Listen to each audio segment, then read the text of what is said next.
I'm Lauren with IndoorGardening.com, and today we're going to talk about how to propagate Alocasia.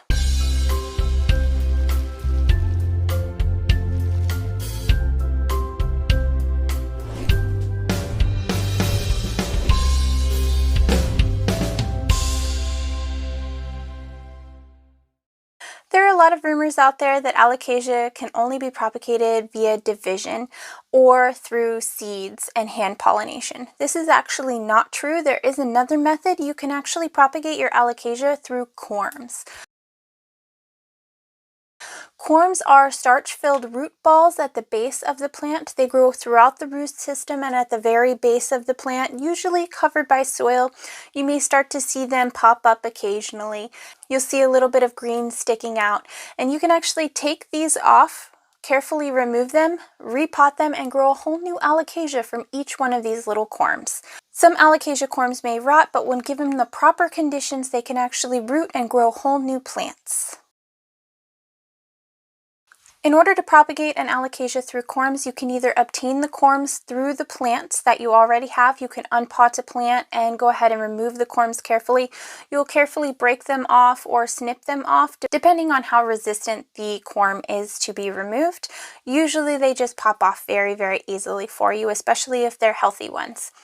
Another method of obtaining these corms is to actually order them online. There are rare Alocasia out there, hard to find Alocasia, or maybe you don't want to just buy a whole full plant. You want to grow an Alocasia straight from the bulb. That's perfectly fine as well. You can order them online very easily, and they should be shipped in some type of a damp material for you. Usually they'll come in some type of clear plastic, or they will come wrapped in a paper towel, sometimes fully rooted, sometimes not, depending on how you pay for that. You can definitely check the specific listing or communicate with the seller to figure out exactly what you're getting. After you get your Alocasia corms, you are going to have to provide specific conditions in order to get this plant to root and then sprout. All of the little building blocks of life are contained in this one little tiny ball, but it does need specific conditions in order to grow all of that and to utilize all of that.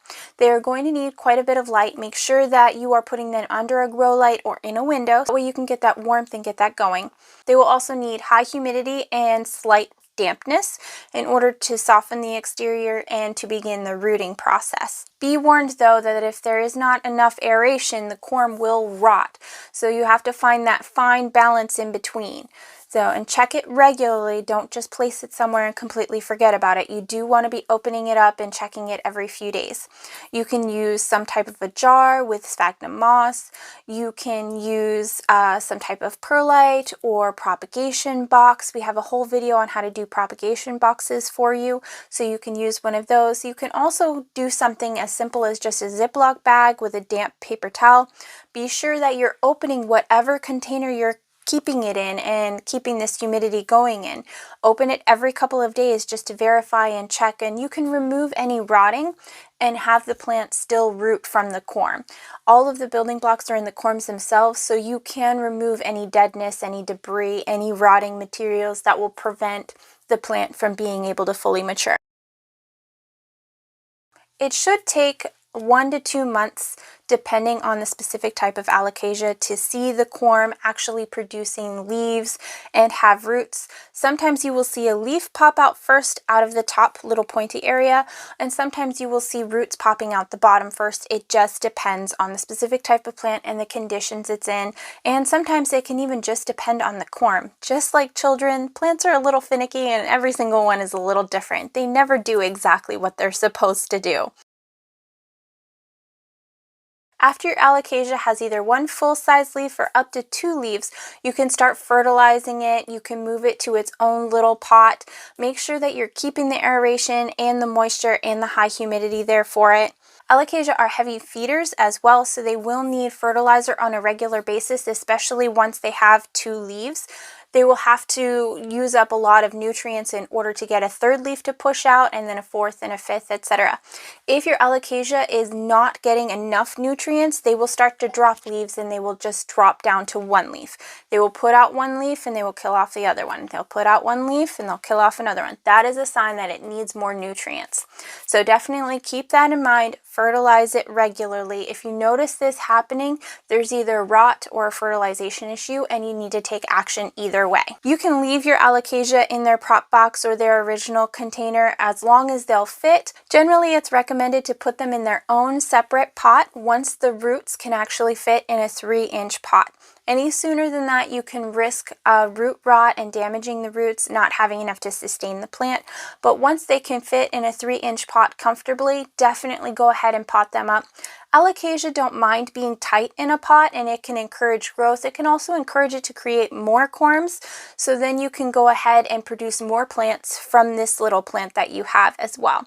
One plant can produce up to 10 to 20 corms depending on their size and maturity. Some can even produce even more of that in the wild, or if they're in a very large pot. It's very, very fascinating, and hopefully this encourages you to go ahead and try to grow your own corm. There are several benefits to growing alocasias from corms in your natural environment. The alocasia is going to be more adapted to your natural environment, your watering habits in general. So when you're taking care of them, they're less likely to have pests due to different care. They're also less likely to drop leaves and be resistant to change. When you bring a brand new alocasia home from perfect greenhouse conditions, they will struggle, they will lose leaves, they will get finicky, especially if your watering habits don't match the watering habits that they had in the greenhouse. Alocasia are very sensitive to change, so when you have one that's grown directly in your own environment, they're less likely to be very cranky about that. They're more likely to thrive in your natural environment for you. So definitely worth that. You can get very big alocasias grown in your home, provided they actually enjoy your environment. So definitely keep up the feeding, definitely keep up the good light, and definitely keep up the humidity regardless of where you end up putting your beautiful alocasia. Hopefully this made it a little less intimidating and you get to give it a try. Be sure to check out indoorgardening.com for more information. We are always happy to help. Thank you so much for watching, and we'll see you in the next one. Bye!